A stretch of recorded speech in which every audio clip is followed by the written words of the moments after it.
Welcome to this Zentangle Quickie. My name is Heather Hartwick Gladden. I'm a certified Zentangle teacher, and today we're going to take a look at another Zentangle original tangle called Pepper. Now, let's imagine for a minute that so you've drawn your string, and I'm going to do my kind of like in a egg shape here. And you have this, maybe an orb of some sort. And actually, you know what? Honestly, it doesn't have to be an orb shape. It could probably be any shape. All right, so whatever shape you're going to fill. We'll just say that. And so this one starts off with just kind of a straight line, straight-ish line. So, and I think, too, you want to imagine, so we're going to have the center is going to be free. So however far you want to go up, that's just how far you're going to go up. So I'm going to go up this far, and we'll see where that takes us. So one line, and then a secondary line, just kind of swooping out from that, kind of at an angle.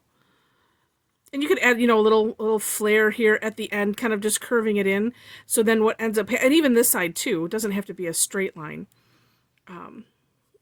Is that, and then when you color it in, it kind of looks like it's hugging the shape that we are working in. And then we're going to kind of skip a space. Same idea. And I personally just found this easier to kind of do a straight line and then, swoop this one out, to whatever distance that it ends up being. And then coloring it in. And then, then because we're coloring in, the number one course correction tool that we have available to us, then, we can adjust as needed. And so this time I decided I did the curve. And then drew the other one. So we're basically just going to work our way around this. And so what's nice is because of the fill-in idea and that being a course correction, you can just fill it either way. So I added a little bit of, angle out this way. And then two, I'm also, I noticed that mine are starting to get a little smaller and smaller. And I don't want them to be.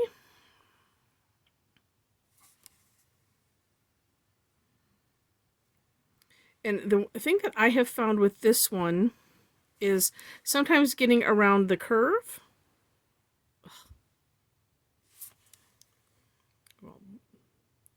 We're just going to expand this orb. That's the other thing that we can do, right? I kind of went off the reservation there. But then that just means we just continue in that path. And so you get to decide how far apart you want these, or how close together, whichever way you want to look at it.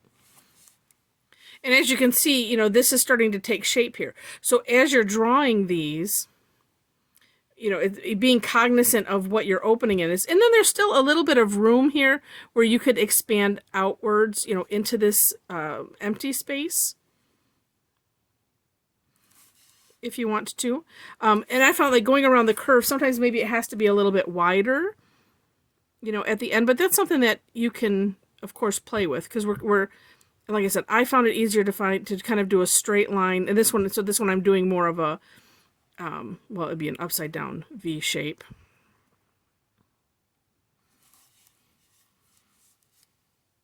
But yeah, it's just like I said, sometimes coming around these corners is just a little bit, you kind of have to just play with it a little bit. I'm not going to color these in so fantastically, because my aim is to have this be a quick video. And so I'm debating, so I could pause and finish this and then come back, but sometimes we end up with a, what do I do here issue? And I want to be able to capture that. So you can always pause, fast forward. That's what I do. I'm not offended. That's all right. You can do that if you need to. I won't know. Now as I'm cracking myself up, I can't do this and crack up sometimes at the same time. You know, it's something else too, just depending on how things go, you could work both sides, you know, like you could come back. I went all the way around. You could come this way if you need to a little bit, you know, kind of work both sides to the middle, if that helps.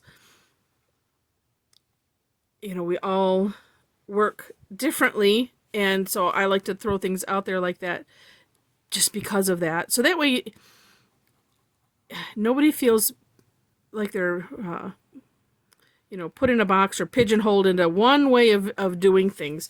You know, we have the step outs. Oops, and I'm scooting my way off the screen there. You know, we have the step outs. We're allowed to, quote, break the rules, if you will, you know, break the step out. You know, I kind of think, you know, you learn the rules and then you kind of have permission to go outside of them.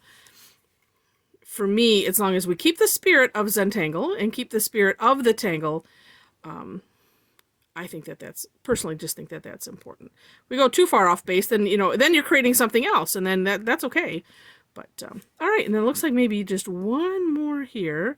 Because I'm also trying to monitor, you know, what's going on up here as well as what's going on, you know, at the base. Because it's, you know, we're having to go wider. Hence, you know, that's why we're making this shape. But especially as you get towards the end, just kind of keeping an eyeball. All right.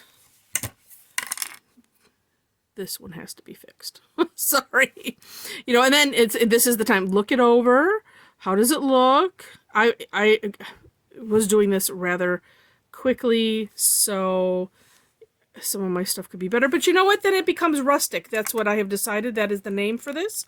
When if it's a little bit, you know, we have come up with whimsical instead of wonky, but if it's just kind of feels a little rough, then we're just going to call that rustic, and that's that, and we're going with it. So there we have it. Now, up to you how you want to shade it. Let me show you, we'll start two ways. So one way is, of course, to go right along this string line, going back with the pencil, and then, of course, I like to go a little bit light-ish at first, and then, you know, if I feel like I want to darken it up, then I do. And of course this one, oops, because of because I just did this, I can feel it when I'm going over the inked parts. I can just feel it pulling, and you can see some of this. I'm pulling up the ink a little bit, trying not to. There was a big little chunk. It's like, it's okay if you do. Sometimes, you know, if you have, it's good to let things dry a little bit, maybe let it soak in. And then also just working to be light with the tortillon. And you see how that rounded the edges of this so nicely. I'm just going around it one more because I have some little stray things there. So that's neat. So that's one way. And then if you wanted to leave it like that, that's fine. Also, and this is what I ended up doing in the step outs. I thought about it afterwards. I'm like, oh, I could have done this, and then I could have done another box because I had like 2 more boxes to fill, because this tangle doesn't have a lot of instruction, which is nice, because then you can lose yourself in, you know, doing those lines and just kind of focusing on that, and not thinking about anything else. And you know, these kind of tangles are just nice. It's also nice to have a, oh, and I don't think I've done this video yet, so I will have to. Perk is one that's kind of nice to do when you have like an orb shape in your string that you want to do something with, and this is just another nice option. So I you know, putting graphite around the inside, you can see how now it looks like a donut, a very fancy decorated donut. So there's also, you know, you could add color, things like that you certainly could do. You can add things to the middle. Let me share with you. This was just a goofing around at the flying field. So my husband does radio control helicopters mostly, and so I have an issue with spontaneous creativity. I don't have any of it. I'm working on that through Zentangle. And so this time, and I have this, let me raise this up a little bit. So I just decided I'm just gonna do something. And this is what I ended up doing. And I can't remember which way was up. I think that, it doesn't matter. But I made kind of look like eyeballs. Oh no, this is the way up, because I did do these little gems in the center, which was kind of nice. And, yeah, you know, and it's, you know, just had fun. And I don't generally, that's just something that's not necessarily me.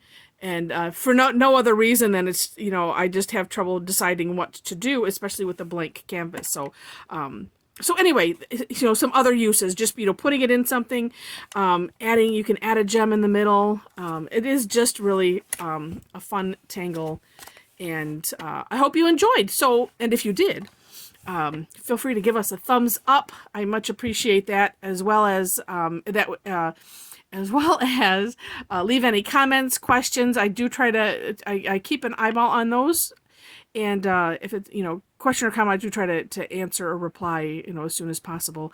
And in the description box, I will have a link to the step out for this, as well as there's ways if you want to connect, if you want to, you know, for classes, if you need to buy Zentangle, official Zentangle product, things like that. Would love to have your support and maybe see it at a class sometime. All right. Well, with that, I wish you very happy tangling.